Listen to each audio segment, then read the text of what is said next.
chaalenjiin konkolaataa haa binnu ustaaza keenya ustaaz Xaalib Muriidallaa kan namoota 50,000 ol shahaadaa qabsiisee islaamummaa Itoophiyaa keessatti bal'isaa jiruuf konkolaataan ni mala jedhu erga jalqabameem guyyoota muraasa garuu chaalenjiiwwan kanatti musliimoonni baay'een makamaa jiran eenyutu hafam namni hundinuu kanarratti wal dorgomaa jiran chaalenjiin kun obboleessa keenya Hamza Abdul Hakimii fi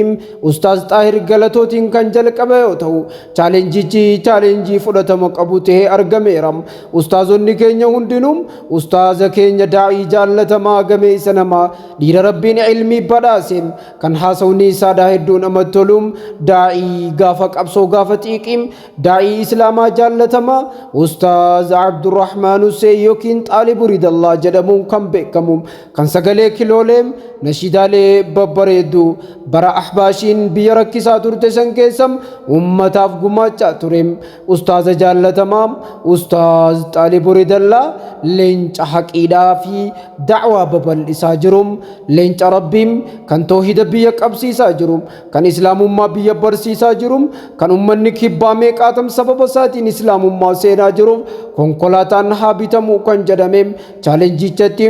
ustaazonni keenyam keessattuu ustaaza keenya jaalatamaa abbaa qabeenyaa keenyam dhiira rabbiin arjummaa badhaase ustaaz Jamaal Aliyyiitti makamanii jiran ustaaz Jamaal Aliyyi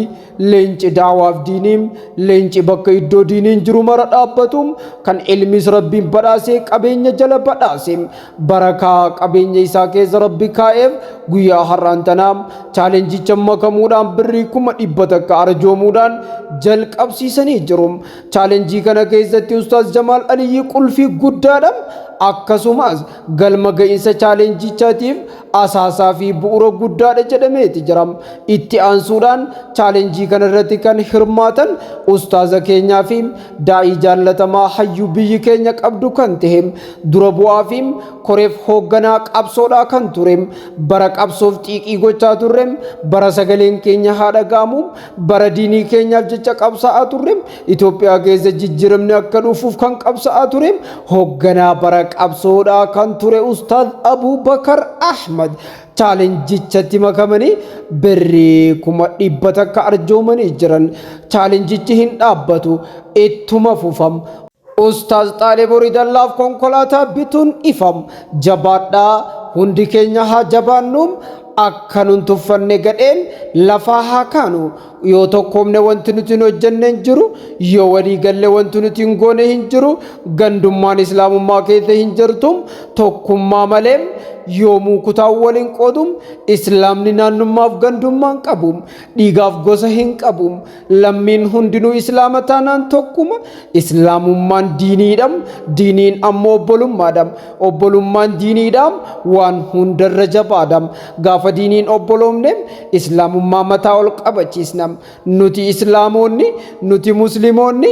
wallaahi tokkumam haa jabaannu diinii keenyaan haa fiixabaanu jennam chaalenjii kana haa injifannu ustaaza keenya harka konkolaataa haa keenyu ustaaz Xaalib Muriidallaaf konkolaataa bituun diin islaamitti konkolaataa bituudha namni diin islaamaa kana keessa gumaacha leencaa taphachaa jiru Itoophiyaa keessatti kan diinii babal'isaa jiru leenci da'waaf diinii leenci ija barbadaa goonni rabbiin nu badhaase kan musliimoota Afrikaa boonsaa jiru daa'ii Dr. Zaakir Afrikaa jedhamuun beekamu eenyutu rabbiin subhaanahu wa ta'ala diinii keessatti yeroonii fi laffa'u yoo diiniidhaan jabaatu eenyutu xiqqaatam namni hundinuu diinii rabbiitiif laffa'ee taanaan guyyaa takka milkiin isaa olumam konkolaataan ustaazaaf ni bitama Allahu akbar